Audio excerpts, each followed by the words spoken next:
Worthy of mentioning the fact that Goal 13 is focused on climate change. Climate change today is affecting all parts of the world, and there's been a rapid increase in greenhouse gas emissions from anthropogenic activities, which have continued to accelerate over the years. This just means that your daily lifestyle and mine is affecting the rate at which greenhouse gases are being emitted and spewed into the atmosphere.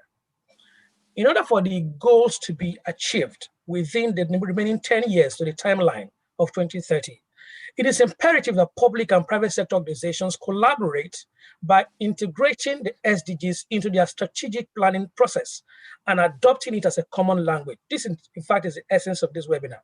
Indeed, the complex challenges in today's post-COVID world can only be resolved through cooperation with peers, industry and sector organizations, customers, governments, non-profit organizations, and society at large. The SDGs themselves provide a universal and visionary framework for this global cooperation and action.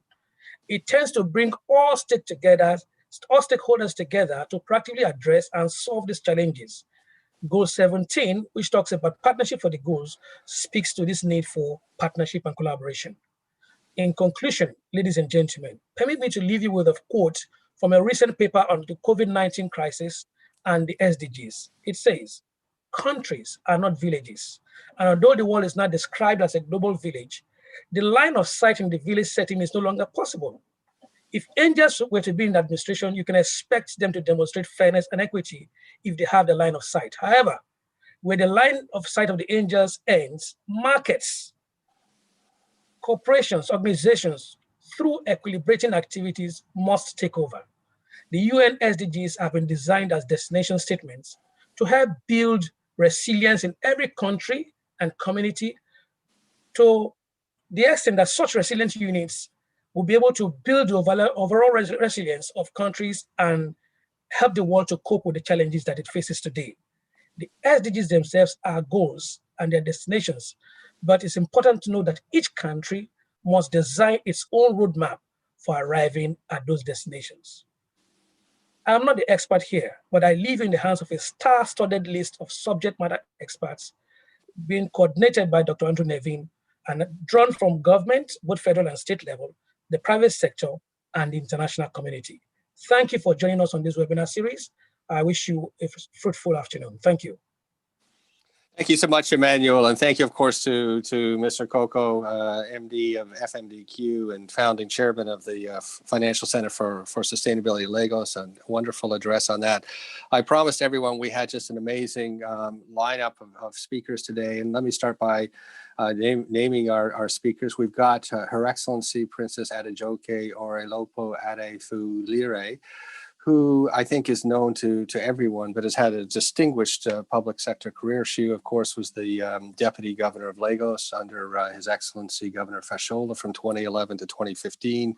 She is currently the Special Senior Advisor to His Excellency President Buhari on the Sustainable Development Goals. And of course, so she is the person leading the entire country in terms of the way SDGs are being developed in Nigeria. She's done amazing things for children, for women over her career. And she holds the Guinness World Book of Records for the largest gathering of children all reading simultaneously, which, if I understand it right, was 4,222 at the same time. So just fantastic to have Her Excellency Princess Adejoke here today. We also have Mrs. Shalope Hamid, who is the Special Advisor to His Excellency Governor Babajide Sanwo-Olu of Lagos. She is a Special Advisor on SDGs, of course. So she is leading the SDG drive in the largest population state in Nigeria, and delighted to have Mrs. Hammond here with us. We also have Professor Wale Ajaya, who's a prominent lawyer. He's the Director of Research at Lagos Business School. He's worked in the private sector. He's worked in the academics at that, and he has some excellent insights as things have evolved over the years now the role that SDGs will play in Nigeria. And finally, we have Dr. Ordu, who is the director of the Africa Growth Initiatives at the Brookings Institution in Washington. But don't be concerned about that. He's a good soil of the sun from Port Harcourt. And his role there is to think about inclusive growth, sustainable growth for Africa. And he's going to listen to our three speakers from Nigeria and give a perspective, a global perspective, an Africa perspective on all of that. So 4 fantastic speakers. They'll each speak for about 7 to 10 minutes each.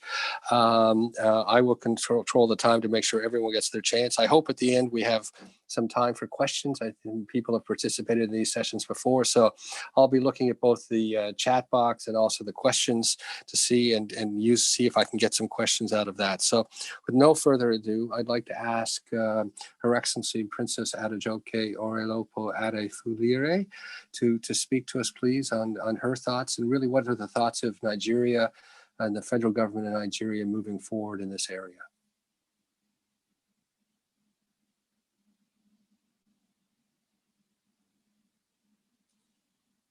Dr. Bala Yunusa, and I represent the Senior Special Assistant to the President on Sustainable Development Goals, Her Excellency Princess Adejoke Orelopo Adefulire, who has made all attempts to be here this afternoon. But unfortunately, this is the budget defense session, and her attention was just called to be at the National Assembly. And so has just exited the office and has asked me to kindly apologize and to deliver her remarks. No, we all understand. No apology necessary. We're really looking forward to listening. So please go ahead. Okay, so I read her text. It gives me great pleasure to be here with you as a panelist to discuss building SDGs into Nigeria's path forward. This is indeed timely and appropriate, looking at the challenges of this time and our unique context. Let me therefore congratulate the organizers for putting this together. Recall that it is approximately 5 years, 2 months since world leaders met during the 70th session of the United Nations to adopt the 2030 Agenda for Sustainable Development. And the 2030 Agenda envisions a present and a future that is economically sustainable, socially inclusive, and environmentally resilient. And this is expressed through the framing of the 17 SDGs, 169 targets, 230 key performance indicators. So following the adoption, the federal government and the 36 states in Nigeria have since established institutional mechanisms to support effective implementation of the SDGs. The Office of the Senior Special Assistant to the President on SDGs was established in January 2016 with 4-fold mandates: that of strategic planning, coordination, and guidance, that of representation, advocacy, and partnership building, that of monitoring, evaluation, and reporting, and that of resource mobilization. Such structures include at the national level the Interministerial Committee on SDGs, which are used as platform of engaging federal ministries, departments, and agencies to ensure that the sectoral policies and plans mainstream the relevant SDGs. At the subnational level, we are also supporting the 36 states and the Federal Capital Territory to integrate the relevant SDGs into their medium and long-term development plans. Distinguished participants, the challenges we face in our efforts to achieve the SDGs are numerous, complex, and multifaceted. Nevertheless, with all stakeholders working together in synergy, as exemplified in what we are doing today, we will certainly overcome. Permit me to catalog between 2016 to date a number of strategic initiatives that have been implemented, and some are still on.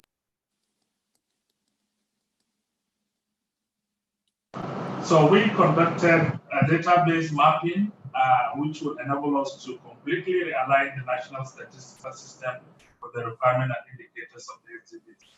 I recall that the Millennium Development Goals didn't have baseline in most countries as implementation began almost 5 years into its implementation. So to avoid that, we had to conduct that exercise to ensure that we know our starting point for the SDGs, obviously into the decade of action as we begin implementation. We have tried to integrate the three dimensions of the SDGs, the economic, social, and environmental, into the Economic Recovery and Growth Plan ERGP 2017 to 2020. And presently, we are working closely with the Federal Minister of Finance, Budget and National Planning to integrate the SDGs into the new National Development Plan 2021 to 2025, as well as Nigeria Agenda 2050.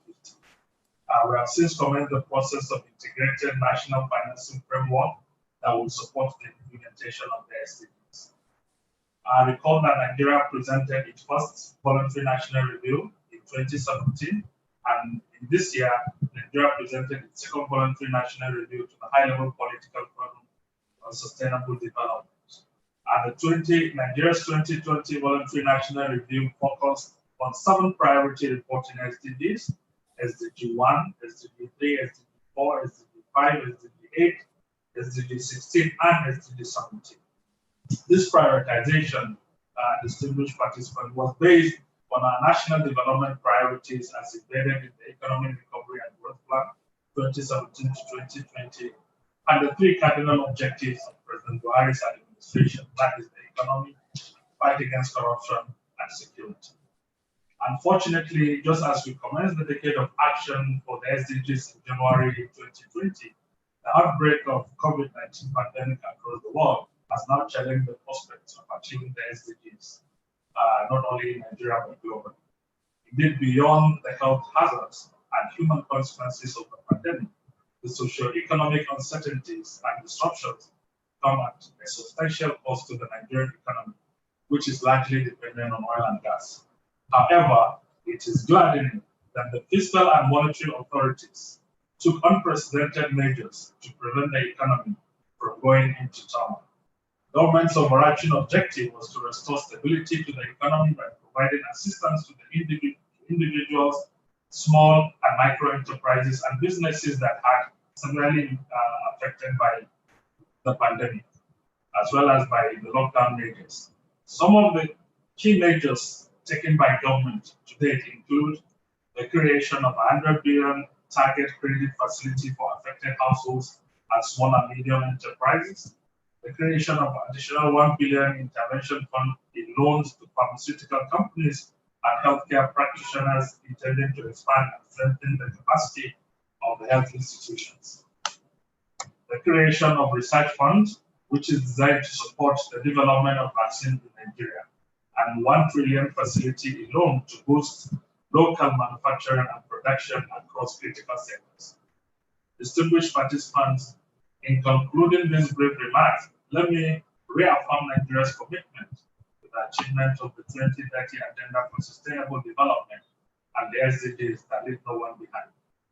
I wish you all a productive discussion. Thank you very much. Thank you so much. I mean, I think that Her Excellency the Princess's remarks really, to me, were very powerful. I apologize for looking down. I'm just looking at some of my notes. But one of the things that really strikes me is how, in a very short space of time, 3 or 4 years, the Sustainable Development Goal language has become mainstream and built into the processes of government. I mean, it's an incredible thing that we've had an integration of the SDG thinking into the ERGP, into what the Ministry of Planning and Budgeting is doing now. Of course, they're doing a new plan, I believe, out to 2040 on that. And it's extraordinary to think in 2015, people didn't think like this. And now the SDGs are the mainstream language. So that's amazing progress, and really a tribute to the efforts of the federal government of Nigeria, His Excellency President Buhari, and also Her Excellency Princess Adejoke on making the SDGs so critical and choosing the SDGs that are the most critical right now for Nigeria. So with those opening remarks, really fantastic. Let me now call on Shalape, who, as I said, is the senior special advisor, to His Excellency Governor Sanwo-Olu here in Lagos, and just her take on what Lagos is doing to fit into this construct of the federal government, but also not just what you're doing, but also I think people want to hear kind of some of the challenges in integrating this SDG kind of thinking, and maybe also want to hear what are the SDG priorities for Lagos. Thank you. Excellent. Thank you very much, Andrew, and good afternoon to everyone, the distinguished panel, and of course, all the listeners out there today. Always very excited to talk about the SDGs. And I think you're exactly right. There's been a great amount of leadership from the federal government, particularly the Office of the Senior Special Advisor on the SDGs. And it's not just leadership, but it is bringing everyone together. And I think some of the things that they've done are some of the things that we're also trying to do in Lagos in terms of making sure that, one, I think there are 4 key things that need to happen for us to continue to chart a course forward for the SDGs. And the first is mainstreaming it, which has been done at the federal level with the establishment of the OSAP SDG office, and which Lagos State has also done with the establishment of the first cabinet level SDG office in the country. I think many states have SDG desks. Lagos also had an SDG desk, but Lagos looked at the SDG agenda and recognizing the alignment that it has with our themes agenda, which is our developmental agenda, traffic and transport management, healthcare and environment, education and technology, making Lagos a 21st century economy, entertainment and tourism, security and governance. And the KPIs we had developed for that, because we wanted to be very developmentally focused. We're very aligned with the SDG framework. And so we decided to adopt that as our lens for looking at investment, as our lens for executing our projects, essentially as our lens for development. And I think that's the first layer of mainstreaming. Something else that we've done as well is established a network of SDG champions within the ministries. And, you know, with time, we need to start to entrench that thinking. So right now, everyone comes up with proposals and they're getting very, very good at identifying which SDGs align with this proposal.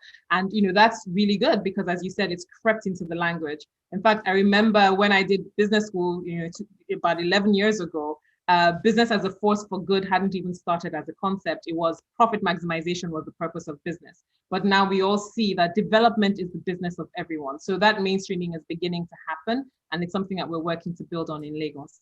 I think the second thing that is particularly key to taking us forward after mainstreaming is collaboration. So if you look at, you know, the scale of the problems, the challenges are numerous and resources are limited. Particularly on the government side, you just don't have enough funding to do everything that needs to be done. Indeed, if you look at any one problem and you threw all the money you were going to make in 10 years at it, it still wouldn't be enough to get us there. So what that tells us is governments cannot afford to rely on themselves and their budgets to get what needs to be done. It has to be the job of everyone. Businesses have to align. And, you know, I always say, not just CSR money, this is not a 3% issue. This is a complete realignment of our mindset, of our approach to business, and leveraging innovation, which is part of SDG 9, to deliver those solutions that will address the developmental challenges that we're all facing.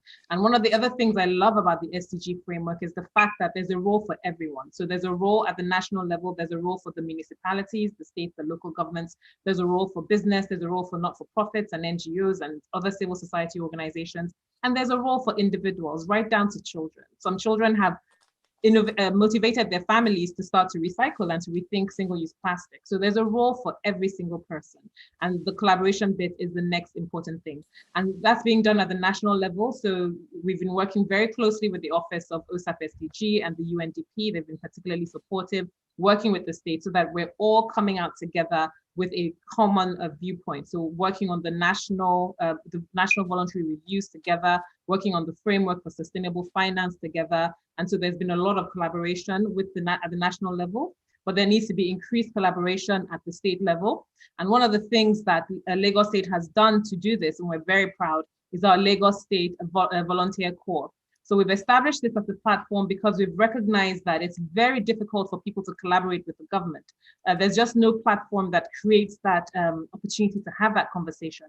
And so we established a volunteer corps and we co-create projects to address the SDG outcomes, working together with the ministries and the agencies. And, you know, in the first 24 hours that we launched this program, Nigerians being the wonderful, giving people that they are, we had 2,500 people sign up within 24 hours. And we have more than 9,000 people who volunteer their services to feed school children, to clean our communities and help them stay clean, to read to children and help them boost their, you know, education, to do medical missions, to support pregnant women and help them get to the hospitals and get the care that they need. And there's just a lot of support that's been coming from our volunteers. We've had a company step up and say they were going to paint 40 schools and train painters through Paint Academy so that they get the certification. So there's just been a lot of support coming in from the private sector, and that really is how we're going to mainstream these solutions. So for us, the collaboration piece is key, and I'm making a plug here for the Lagos State Volunteer Corps, lsvc.ng. Please sign up and do something with us. The third piece is data and measurement. So when you talk about challenges, this is probably one of the biggest ones. We're a data poor environment generally. We still don't know how many we are. We haven't had a census in a few decades. We don't know a lot of even how we do our work. Sometimes we don't measure the impact of what we're doing. So we're rolling out training programs and empowerment programs.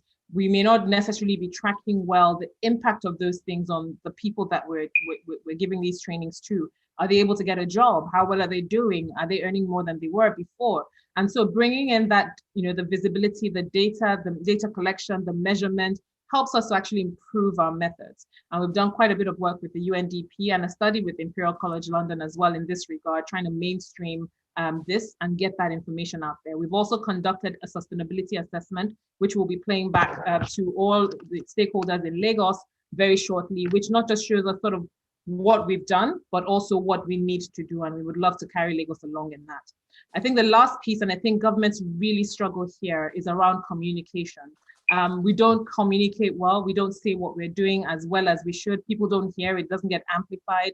And we need to find better ways to have the conversations that need to happen so that we can all work together and sort of align. Almost everything I say to people, the government is doing, they're stunned. Like, oh, we didn't know you did that. And we don't know you do this. And, so we need to come together and have those conversations. And one of the platforms we're creating within Lagos State around that is also an SDG dialogues event that will happen monthly and happen in conjunction with the UN and a few other partners. So we're very excited about that. We think it's important for that communication piece to happen. So I think once we fix these 4 things, it will help us go a very long way to mainstreaming the SDGs in Lagos. Thank you. Thank you, Shalape. I mean, I think that everyone appreciates just, how cogent all your comments are. Let me just summarize a couple of things that you said. I mean, this whole point about the mainstreaming of SDGs, I mean, it has happened so fast. I can't believe it was, 11 years ago that you were sitting in INSEAD in Fontainebleau eating very well, but people were still talking about profit maximization as the only goal of organization of private companies. And of course, we've moved beyond that in a very short period of time. So that's amazing. But collaboration, data and measurement, and then communication. I mean, those are all things that the Lagos State and all of the governments and the federal government as well. I mean, they need to be successful at those if we're going to embed SDGs and really make progress. I have a very good question from Benjamin, which I'm going to hold till after all of the speakers have had something to say. So now I'd like Professor Wale to say something. It's just a reminder, he's spent time in the private sector. He's a lawyer. He's a prominent academic over at Lagos Business School. He's very involved in the SDG issue. He's got a few slides to do that, but in particular, kind of looking at this as someone who's in academics, in the private sector, kind of at what the government's doing in this, and then how does this collaboration come together. So Professor Wale, let me give you 8 or 9 minutes to run through this before we hear from Dr. Ordu. Thank you very much. So rightly, I'm looking to a large extent at the business, policy, and society links. And if you look at the first slide, basically the key issues in the Nigerian business environment, you have more red there than you have green. So we can summarize the key deficits, challenges, and opportunities as sustainable development deficits, challenges, and opportunities. I guess that goes without saying. And of course, the SDGs is the global approach to solving what is a common problem with humanity. Private sector roles are inbuilt. And indeed, one of the major, I think, game-changing impacts of SDGs is that it makes it incumbent on the private sector not only to be a participant, but to actually be an enabler for the implementation of the SDGs. There's a whole lot in the SDGs, for example, in the SDGs that requires private sector funding for national implementation, particularly in the third world. And so I do say that in my class these days that the lines are blurred. the issue about Friedman's corporate social responsibility being taxes, jobs, and so on. Nobody's going to listen to you these days. It's all now a matter of your responsibility to help make social sustainable development happen. And indeed, even businesses around the world have aligned themselves around the UN Global Compact and defining what is the minimum standards for businesses, business conduct. And once they do that, that's more or less like soft law, really. So they must be judged, or businesses must be judged by those standards. And of course, when you look at the SDGs and the business and businesses, there's a role for various businesses in either one or several of the SDGs. And so it is for each company to really look at the SDG goals and determine where they fit in and how to engage. This is indeed very important. The other aspect is that why are you at all a business manager, particularly if you do not have the capabilities, the expertise, the skills that are required for strategic management? So the gold stone of strategic management is anticipatory management. And it is the lack of anticipatory management, or maybe the challenge to anticipatory management, that COVID-19 has delivered to all of us. How far ahead are you able to see disruptions, prepare for disruptions, and actually adjust your business models to do a better job? So that is what we need to transmit to business managers, and which is one of the things we're doing at the Lagos Business School. In fact, I may say that we went on this journey. We started this journey in 2011 when we took the decision to mainstream sustainability into every single course we ran. And not only that, we then joined the UN Prime in 2011. So whether you're a leader or you're coming for management education at the Lagos Business School, that is something we've been doing now for 10, 11 years or so. And that must be driven down to schools, not only business schools, universities, primary schools. Those are foundational elements that we must drive. Business, yes, but in other areas, every individual has a role in sustainable development. And that is the way you have to socialize people right from primary school. Of course, if you're a business person, you must be thinking about risk management. And very beautifully, SDGs, sustainable development, can be sort of calibrated into the ESG risks, which if you are not paying attention to, you are not doing a good job managing the firm. And there was a Goldman Sachs study that revealed that companies in 6 industries that were leaders in managing ESG risks outperformed the general stock market by 25%. And this is something that the Nigerian Stock Exchange itself has taken on board, because we have 9 principles of sustainability reporting that the Nigerian Stock Exchange, we need to draw from. This is that sustainability reporting should be mandatory by stock exchange, and the recent companies sustainability reporting must be framed into CAMA 2020, and annual returns must also require companies, except the small companies, to report on sustainability. Now, looking at, ensuring that this is not just all talk, I must commend the recent review of CAMA. Section 305 of CAMA now requires directors to promote the success of the business and to have regard to the impact of the company on the environment in the community where it carries out its business. I won't go into a long story, but basically these rules are actually excuses for directors to push away shareholders' feedback when they want to do spend money on the environment or stakeholders. So we really need a directive rule in CAMA where there's an internal duty to promote the success of the company and corporate sustainability. I think that is it's not too late to amend CAMA in that regard. And then we need new rules in CAMA for corporate accounting and profits. There's this feeling that if you actually paid heed to sustainable development, no company will make profit. I don't belong to that fundamentalist, side of the paradigm. In fact, sustainable development requires you to harness the resources in this current generation, use technology, use innovation, you make the wealth that will enable this current generation to live well and to make the investments for the future generation to also live well. So I think that is what we can say. Some of All right, just Professor Wale Ajayi, just time check here. You've got 3 minutes. I just want to make sure you get to the critical points on them. I just wanted to finalize my discussions on some of the key foundations. Sholakwe has talked about mainstreaming, so I wouldn't really go to mainstreaming. There are still issues to be dealt with in that aspect. But the constitutional and human rights issues, that needs to be dealt with. Well, our Constitution has a part 2, fundamental principles and fundamental objectives and directive principles of state policy.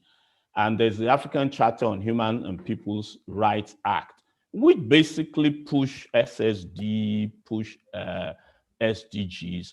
I think we need to find a way to make these more justiciable rather than just social and economic rights.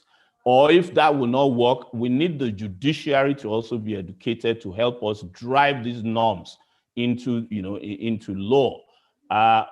We need good and inclusive governance and the rule of law. And I think that the recent events in Nigeria draw attention to that. I think it was absolutely fantastic that the youth were protesting about good governance. And I think there was a missed opportunity there. The federal government came in, this new government came in with that as its platform. It would have been an ideal format, to engage the youth and say, yes, that's what we're all about. And we actually want you to be part of that journey. It's not too late because you need civil society to push, to bring about social capital. You need civil society to push SDGs down. So Sholakwe, that's what we need to do. Government can never and will never be able to do it alone. They can communicate better. We need to develop an enterprise society. Entrepreneurship is vital.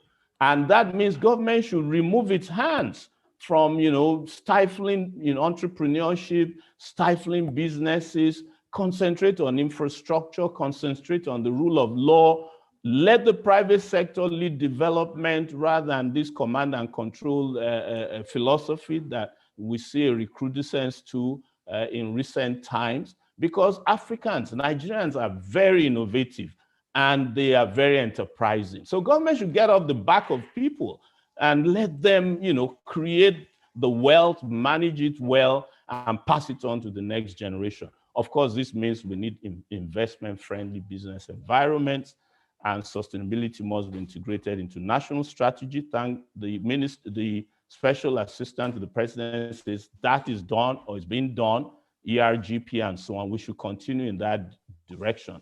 I'll just finalize by saying for the business sector that this has to become an organizing principle.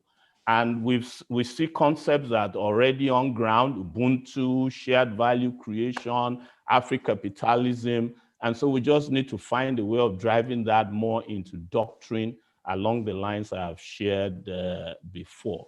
I think I'll stop here. Thank you very much. Wow, thank you, Prof. Wale. That's very, very powerful. I have to say, just listening to you, that the last thing you said really resonated, where this SDG thinking has to become I'm just looking at my notes again, an organizing principle. And I certainly know at PwC Nigeria and Africa, we're going through the process of how do we fit into the SDGs, in fact, and what difference do we make? And I hope more and more companies around Africa are doing exactly the same thing there. So we've got Dr. Ordu on tap here. As I said, he's the director of the Africa Growth Initiative. I'm sure it would be the Africa Growth, Sustainable and Inclusive Growth Initiative if they had enough words available. So I'm sure those are part of it on that. At the Brookings Institute in Washington, part of the Nigerian diaspora. Dr. Ordu, you've listened to three of the most, or perhaps the three most prominent people thinking about SDGs in the context of Nigeria, two from the government, one from the private sector. What's your take on SDGs, where they're going in Africa? Is what you've heard thinking about it the right way? What could accelerate it? Just what do you think after listening? Andrew, thank you. Thank you very, very much. And brothers and sisters, I'm really, really delighted to be joining you today. I think what I've heard is really, really reassuring. What is happening, what Professor Wale just indicated, and of course, Sulape had talked about at the state level, and earlier on, we also heard remarks from the princess. So this is reassuring. I just wanted to basically share with you that earlier this week on Tuesday, the Institute for Strategic Studies and the Gordon Institute of Business Sciences, both in South Africa, held a session on looking at what the African continent could be like in the year 2048. And just to share, I spoke in that session as one of the panelists, and we debated and debated, because it's just from 2048, as everybody knows, to Agenda 2063 is just 15 years. So how ready would we be for the Africa we want?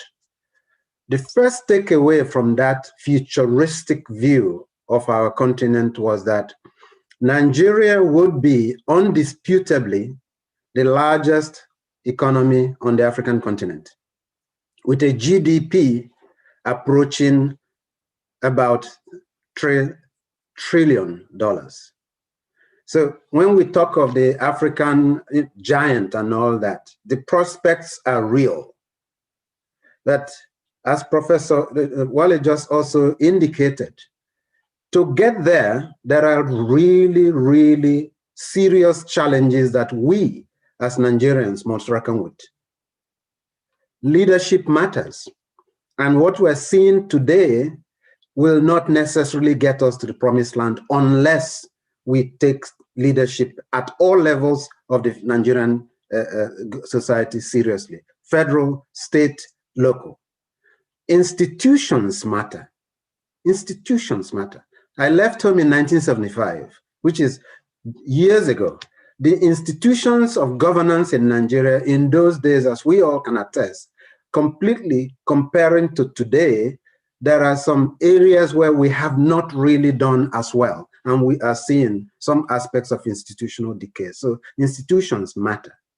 And Professor Wale mentioned that governance matters. I mean, this is really, really critical. And of course, fragility in Nigeria is one that all of us, an insecurity that would probably not get us to the promised land unless something is done in these dimensions. One of the things that also came out in the futuristic forecast to 2048 is central government revenues. Right now, the share of government revenue to GDP in Nigeria is about 7.5%, depending on whose numbers you're using. That means the only country that we're competing with at the bottom is Central African Republic, which also has 7.5% of its revenue to GDP ratio. Fast forward to 2048, our revenue to GDP ratio will still be under 20%, which means we'll be now at the bottom with a country like Sudan.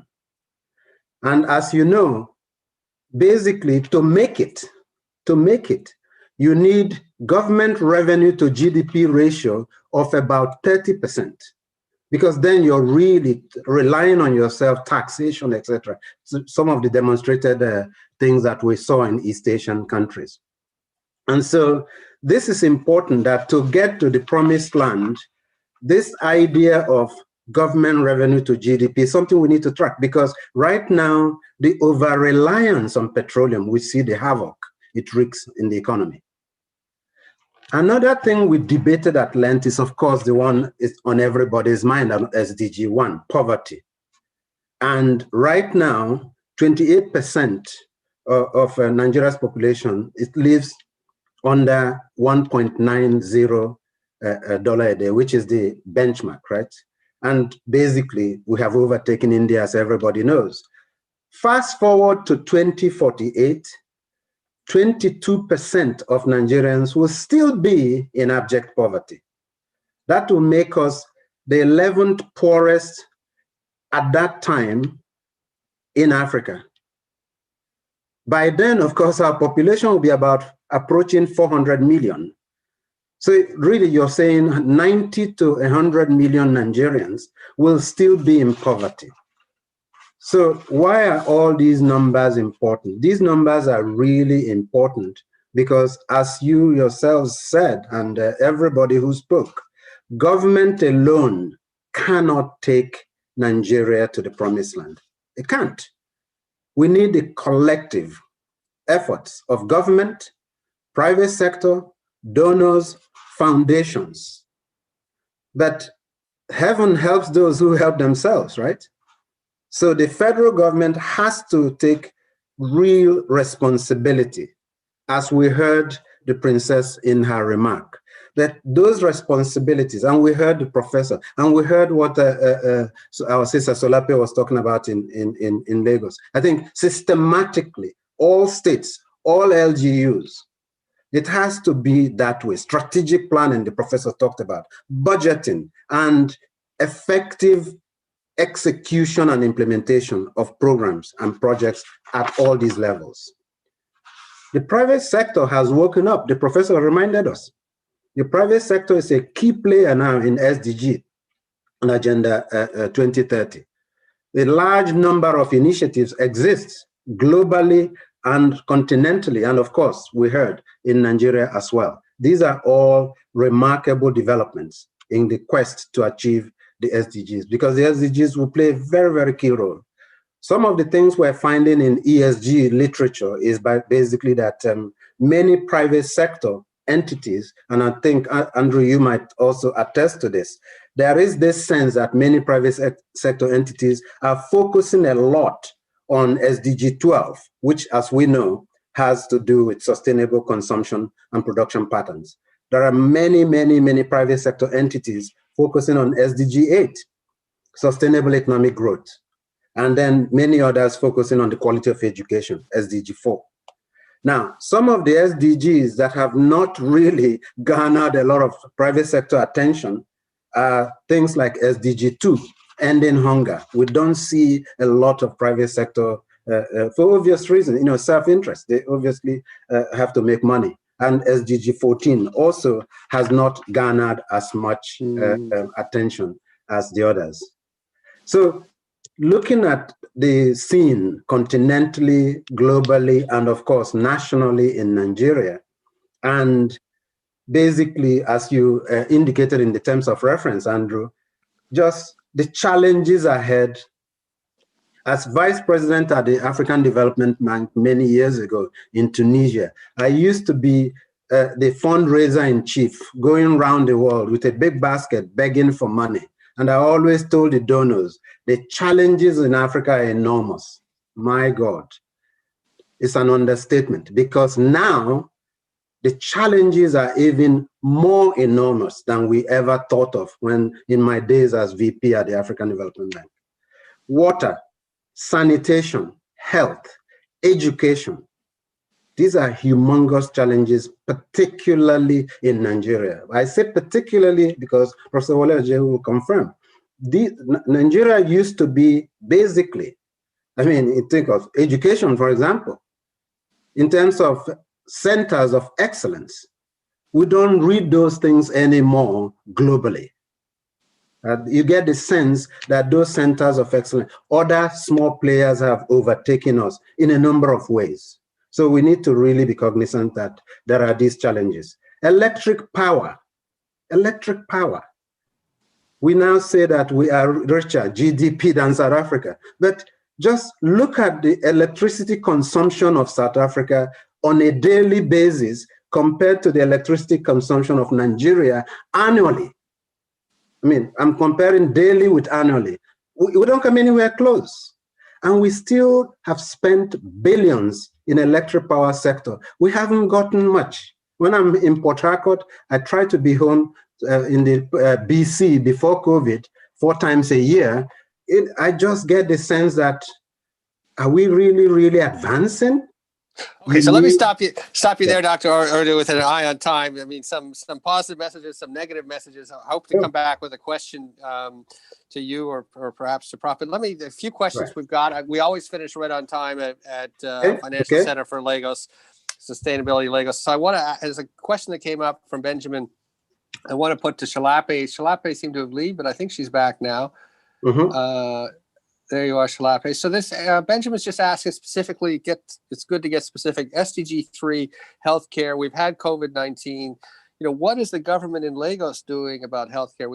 We've traditionally thought about. And this is for Shalape. We've traditionally thought about communicable diseases, of course, but now we're seeing tremendous increases in non-communicable diseases in Nigeria and in Lagos, hypertension, diabetes. How is the government tackling SDG 3? And I guess in the spirit that government can't do everything, what other partners are helping to get onto SDG 3? Shalape. Thank you for that. Yes, I got cut off for some of the reasons Prof was talking about power.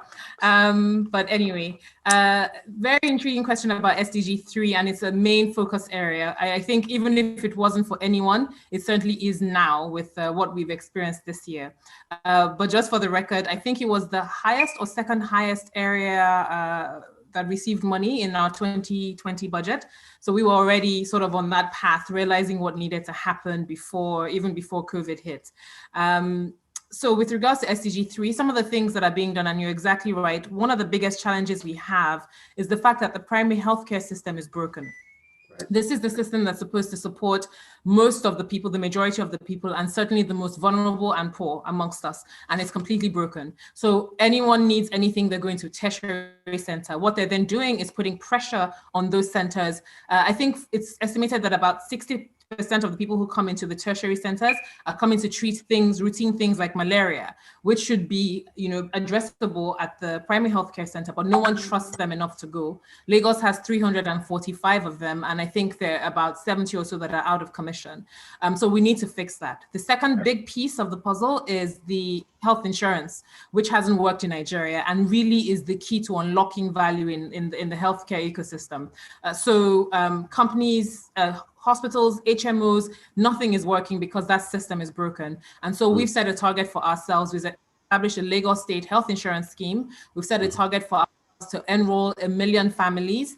In fact, I think a lot of other HMOs keep looking at what we're promising to deliver. For the price that we're promising to deliver is 48,000 naira for a family of 6, so 2 adults and up to 4 children. And the goal is to help that capitation be there so that then there can be investment in healthcare infrastructure. So far, we've been able to take that from about 80,000 people registered last year to about 200,000 people. 80,000 people registered last year to about 300,000 enrolled this year. 300,000 plus registered and about 200,000 plus enrolled this year. So that's something that we're working very, very aggressively on. We believe once we fix that, then you fix the primary healthcare centers, then you can make it mandatory for people to only be able to go to the tertiary centers when they're referred. And then you're reducing the pressure and you're able to provide the value. We're also, of course, looking at maternal and neonatal mortality. In the Southwest region, Lagos has obviously the best statistics, but it's still an area of investment because we have a sheer number of people that are massive, and so we need to be able to provide that. And the state has built, I think, built or completed about 4 primary healthcare centers over the last 18 months, with the goal of getting to about 8 in all the locations going forward. And we're also building Children's Clinic. It's an existing clinic, but now it's going to be the largest children's hospital in Lagos. Now, private sector partnership is extremely critical, and we've been talking to partners to try and help them to see if they can take over the primary healthcare centers and run those efficiently so that that funding goes into that. We are also talking to them about a medical park. For those who know, there's one that was located on our lower road, which we're now looking to work with the private sector to revamp. We're taking the same approach to our renal facility and the cancer. I think there's a cancer specialist hospital that's supposed to be set up, or center that's being developed as well. So we are looking to work very much so with the private sector. One of the key initiatives I love that has come up from the private sector, Igi Mokwede, AIG, and Global Citizens are talking about establishing one primary healthcare center in every ward, every one of the 774 wards in Nigeria. And Lagos is looking very much to work with them to establish, in fact, we're telling them to use our 57 LCDAs for that and not our 20 local governments.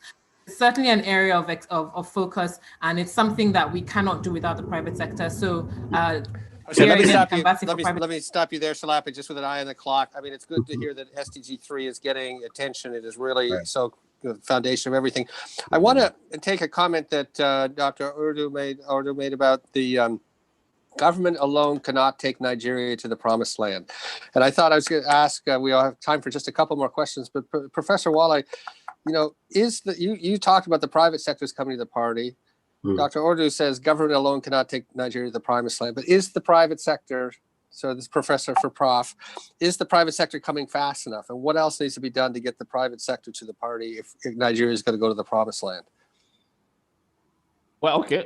Is that myself or that's for you? That's for you. Okay, I have a final question for Dr. Urdu in a moment. Even tougher question, but there we go. So, well, how do I answer that? Because I must say that the private sector has been on site, or elements of the private sector have been on site. I guess that's the way it's supposed to be. You need champions. And there's actually a private sector advisory group, which the Princess is working with. And during this COVID incident, I must say there was very big, effort by the private sector, led by the giants, which is a template, is a very good template going forward. And so, but I think what we need is not episodic interventions, but rather interventions that are ground up and built into the business model as we have suggested. Because there's no point giving money to COVID-19 and then, you know, degrading the environment through your effluents and so on. So we obviously need to get that, you know, in the right place. It's not quite there, I must say. I haven't been in the private sector and done a lot in terms of looking at private sector, levels of compliance. But I think it's a work in progress. And some of the levers that I've mentioned are required to get us, well, to inch up or to move in the right direction. That's encouraging to hear. I certainly know, I mean, PwC, of course, is part of the private advisory group for the Princess, Her Excellency the Princess, and part of the CAC COVID-19 group as well. And it's a big, you know, important for us, but it's glad to hear business as a whole is really stepping up, the big business, particularly the organized private sector in Nigeria. So, Dr. Urdu, I promised the toughest question for you. Last I was listening to you, and you said Nigeria is going to become the giant of Africa economically. Even if it becomes the giant of Africa in 2048, we're going to have 100 million people in absolute poverty. And I'm just a little bit stunned by that. So here's your chance to tell us, what is the narrative where in 2048, we don't have 100 million people in poverty in Nigeria? And that's the last question. If you can answer that, we can all go home happy.